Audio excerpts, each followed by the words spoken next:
जन्म शताब्दी पुस्तक माला 57 गुणों का परिष्कार ही सच्ची भक्ति डे 5। आइए गायत्री मंत्र के साथ परम पूज्य गुरुदेव वंदे मां उनकी दिव्य देव्य शक्ति का, उनकी दिव्य देव्य भावनाओं का अपने हृदय में अनुभव करें।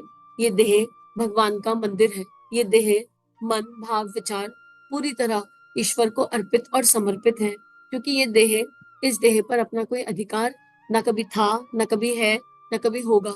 हम कभी जन्मे ही नहीं। पंच तत्वों का एक दिव्य समूह जन्मा, उसको माता पिता ने एक दिव्य नाम दे दिया, और हमारे नाम का एक दिव्य अर्थ है। हर नाम का कोई दिव्य अर्थ होता है। हम उस अर्थ का चिंतन करें और इस नाम भाव से, देह भाव से पूरी तरह मुक्त होने की एक दिव्य यात्रा परम पूज्य गुरुदेव वंदे मां के सानिध्य में करें, ताकि सच्ची भक्ति को समझ सके।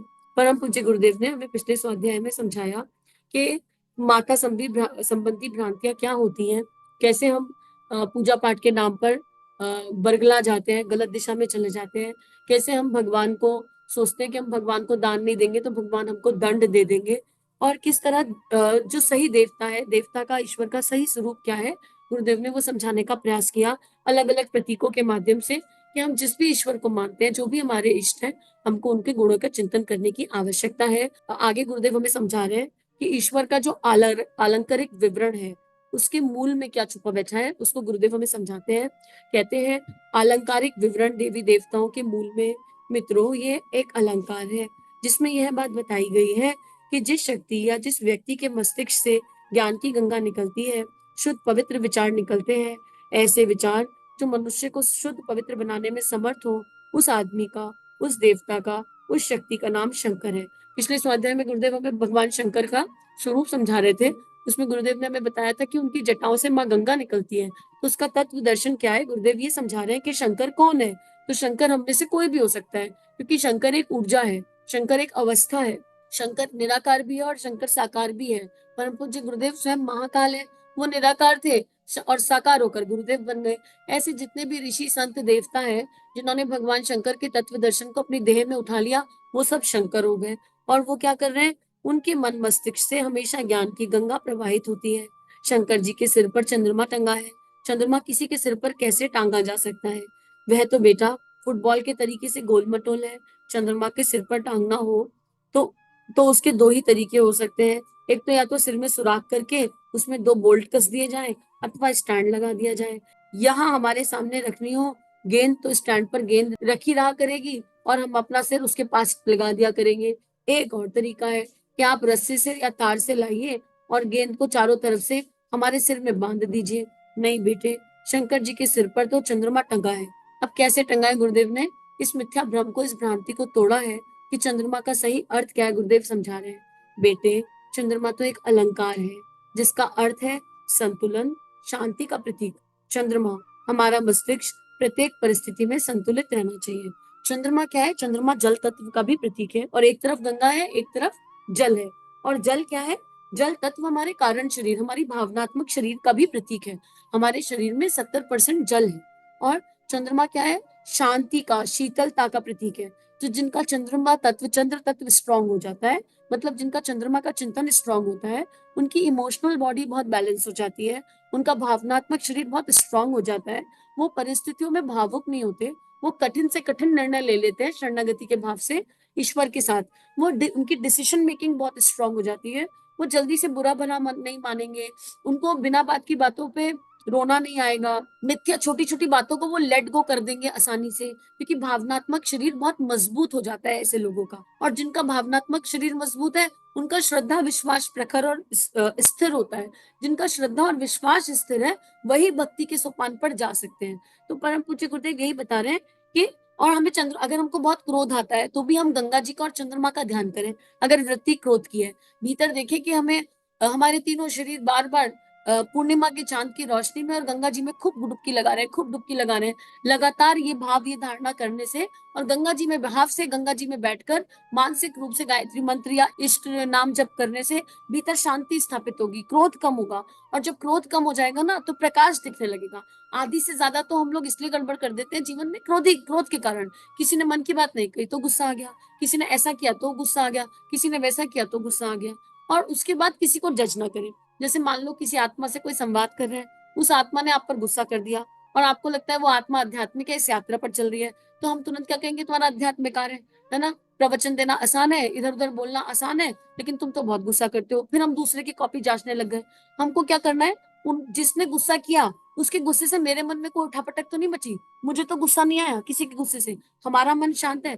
चंद्रमा और गंगा जी वो शक्ति देते हैं कि कोई कुछ भी कहे, सामने से कोई कैसी भी बात कह दे, हम उसको जज नहीं करेंगे, हम उसके बारे में चिंतन नहीं करेंगे, केवल अंतःकरण में झांकेंगे कि हे प्रभु, हे ईश्वर, आपकी कृपा से क्या हमारा मन शांत है, आपकी कृपा से क्या हमारा मन स्थिर है।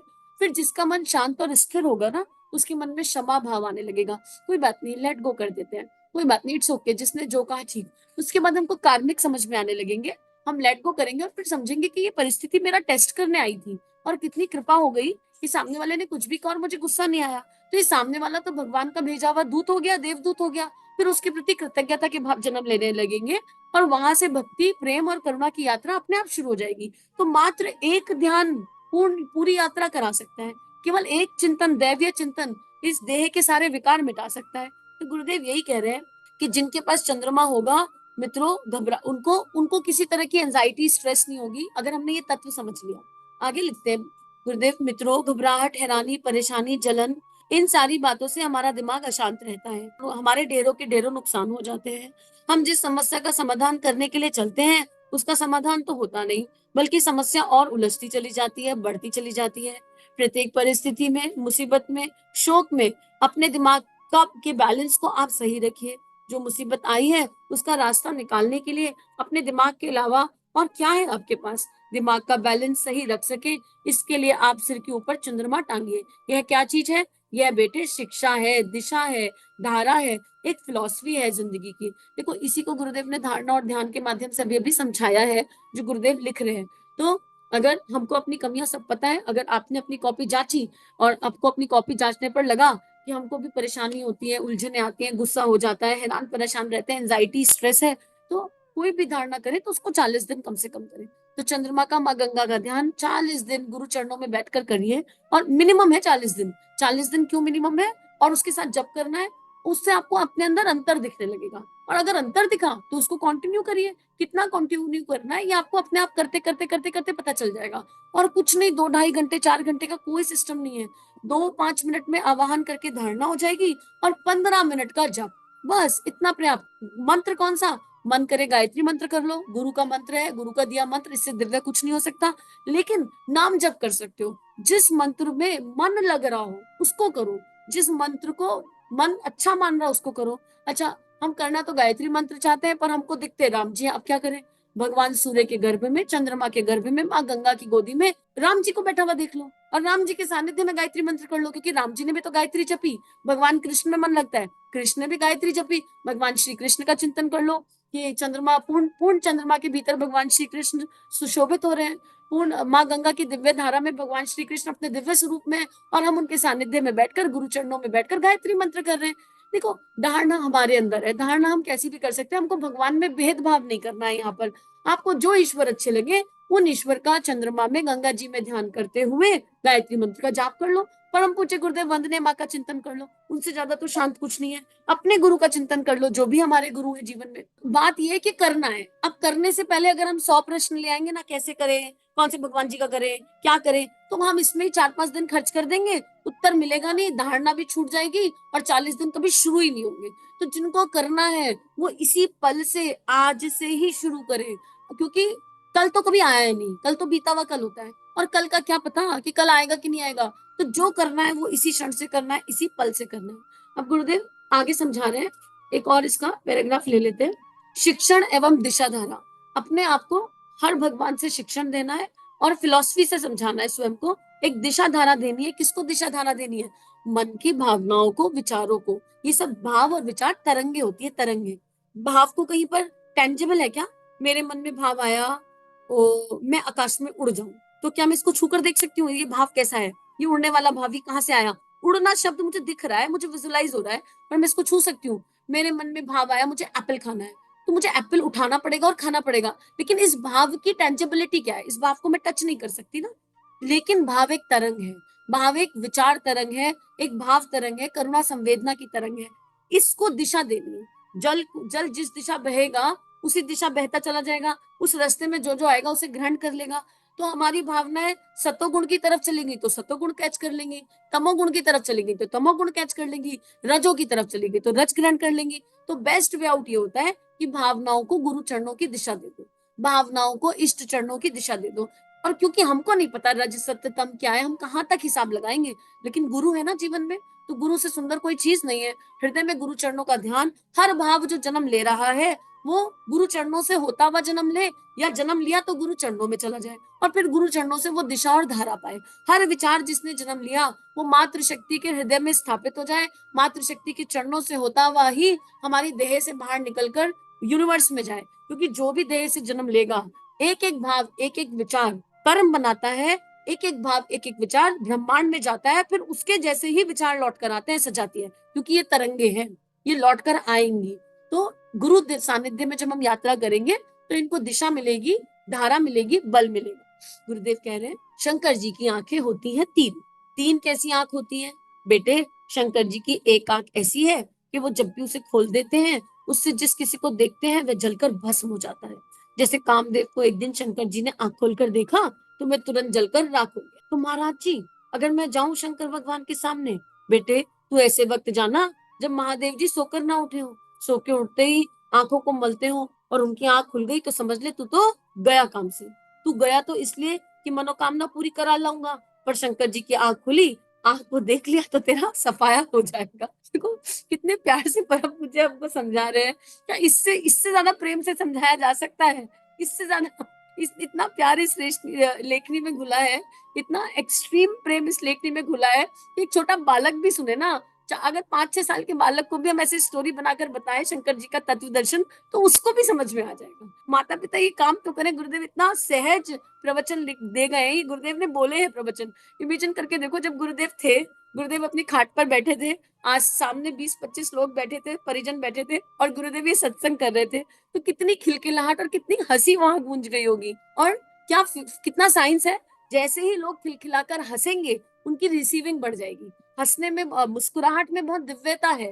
हंसना एक गुण है, हैप्पी हार्मोन्स को रिलीज कर देता है, एंजाइटी स्ट्रेस टेंशन को भगा देता है। तो जैसे गुरुदेव ने ये कहा होगा, एकदम वहां पर हंसी का ठहाका लगा होगा, पूरा एनवायरनमेंट दिव्य हो गया होगा। जैसे अब आप ही लोग ये सुन रहे हैं तो आपके चेहरे पर भी एक मुस्कान आ गई, जैसे इस आत्मा का स्व अध्ययन चल रहा है तो यहाँ पर भी एक मुस्कुराहट आई। इस मुस्कुराहट के साथ ही रिसीविंग बढ़ जाती है और वो सीधा जो गुरुदेव कहेंगे अब वो कारण शरीर पर स्थापित हो जाएगा। तो अब भगवान शंकर के पास ऐसे टाइम पर जाएंगे जब वो सो रहे होंगे, क्योंकि अगर हम लॉलीपॉप टॉफी के लिए गए और उनकी तीसरी आंख खुल गई तो हम वहीं के वहीं बस हो जाएंगे, सब कुछ गड़बड़ हो जाएगा। तो आगे गुरुदेव लिख रहे हैं, सो तू भगवान शंकर के पास मत जाना। अब हम पूछते हैं कौन से वक्त जाए? 9 बजे के बाद, जब शंकर जी उल्ला करके आंख मुंह धोकर चश्मा पहनकर ठीक से बैठ जाते हैं, बेटे तू तब जाना। महाराज जी ऐसी आंख होती है क्या? बेटे ऐसी कोई आंख नहीं है। फिर यह क्या है? बेटे तीसरी आंख का मतलब है विवेक की आंख, दूरदर्शिता की आंख, टेलीस्कोपी की आंख, जिससे हमको परलोक दिखाई पड़ता है, जिससे नरक दिखाई पड़ता है, जिससे पुनर्जन्म अलग जीवन दिखाई पड़ता है, जिससे हमको बुढ़ापा दिखाई पड़ता है। देखो तीसरी आंख हम सबके पास है। अब इमेजिन कर लो आज से 10 साल बाद हम कैसे हैं। आ गई ना इमेजिनेशन? ये कहाँ से आई? हमने तो नहीं देखा भविष्य, लेकिन फिर भी आज से 10 साल बाद हम कैसे, हमने ये इमेजिन कर लिया। ये तीसरी आंख से तो इमेजिन हुआ। आज से 10 साल बाद हमारी संतान कैसी है, आ गई ना तीसरी आंख। और जो लोग 70-80 की रेंज में होंगे, हो सकता है उन्होंने मृत्यु रूपी माँ को देख लिया हो। तो ये कहाँ से आया? कैसे पता चला कि 10 साल बाद तो मृत्यु भी हो सकती है? ये तीसरी आंख ही तो हुई जिसने भविष्य बता दिया। हमने तो नहीं देखा था भविष्य, लेकिन जैसे हमने इमेजिनेशन की हमको दिख गया। मान लो कल आपके घर में कोई बर्थडे पार्टी है, आपसे कहा इमेजिन कर लो, चलो कल नहीं है 1 महीने के अंदर कोई बर्थडे, चलो नहीं 2 महीने के अंदर कोई बर्थडे, चलो 4 महीने के। हो गए ना बर्थडे पार्टी की इमेजिनेशन। अभी बर्थडे तो नहीं आई, लेकिन ये क्या है? ये तीसरी आंख ही तो है। इस तीसरी आंख का सही सदुपयोग, ये जो कामदेव वाला उदाहरण है, क्योंकि इस संसार में मानव देह के 2 ही मुश्किल है। मानव देह की मुश्किल क्या है? एक तो जीवा, एक इंद्री, और एक गुदा द्वार, एक वासना। ये 2 जो चीजें ये लेकर डूब जाती हैं। भगवान शिव वो है जो हर वासना को उपासना बना दे, इसलिए कामदेव को भस्म करने का चित्रण किया गया है। भगवान शिव वो है, महाकाल वो है जो पार्वती रूपी संकल्प के साथ जब जीवन में प्रवेश करते हैं तो जीवन को साधना में बना देते हैं। हर तरह की वासना क्षय होती है, कोई एक नहीं, हर तरह की वासना पूरी तरह क्षय हो जाती है। वो भगवान शिव की शक्ति है। तो तीसरी आंख का मतलब है दूरदर्शिता। अब मान लो मुझे मार्केट जाकर कुछ खरीद कर लाना है, ठीक है, मेरा बजट 2000 का है, मुझे मार्केट जाकर 4000 की चीज पसंद आ गई, तो क्या मैं ले लूंगी 4000 की चीज? हम दो की है ना, हम कहेंगे भैया दिखाई मत हमें, हमारा बजट दो का है, हम दो से ऊपर नहीं जाएंगे। ये दूरदर्शिता ही तो हुई, ये विवेक ही तो हुआ कि अपनी चादर जितना पांव पसार रहे हैं हम, ये विवेक ही तो हुआ। अब जो क्रेडिट कार्ड पे जी रहे हैं उनकी बात अलग है भाई, अब क्या कर सकते हो उस लाइफ का जो आजकल आपाधापी में चल रही है। लेकिन जिसके पास तीसरी आंख, विवेक की आंख है, उसका जीवन बहुत बैलेंस हो जाएगा।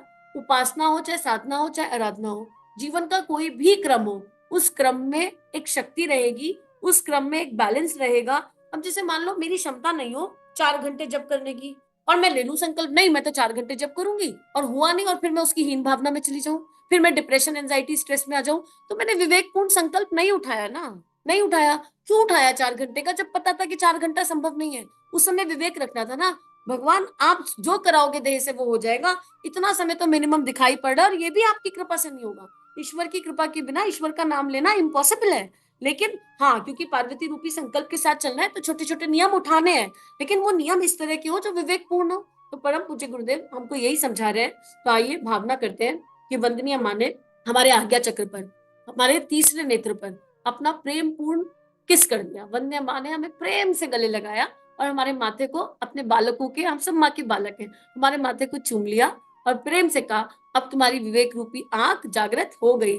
आज महाकाल ने तुम्हारे भीतर विवेक रूपी अग्नि की, विवेक रूपी प्रेम अग्नि की, करुणा की अग्नि की स्थापना कर दी। अब जीवन को बहुत सतर्क जीने की आवश्यकता है, अब जीवन को बहुत दिव्यता से जीने की आवश्यकता है।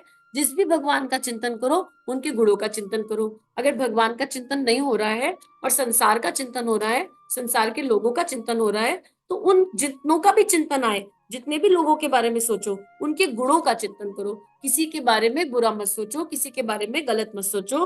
हर इंसान में कोई दिव्यता है, हर इंसान में कोई गुण बसता है। जब सबके गुणों का चिंतन करने लगेंगे तो विवेक रूपी आंख और प्रखर और दिव्य हो जाएगी। तो आज इसी अभ्यास को करेंगे, पूर्णिमा का ध्यान करेंगे, माँ गंगा का ध्यान करेंगे, अपने इष्ट का ध्यान करेंगे, और इसी भाव से सम्मुख शक्ति को नमन प्रणाम और इदम श्री सद्गुरुवे नमः के भाव के साथ इस स्वाध्याय को गुरु चरणों में अर्पित समर्पित करते हैं। जय जय श्री राधे, जय जय श्री राधे, जय जय श्री राधे। सभी को आभार।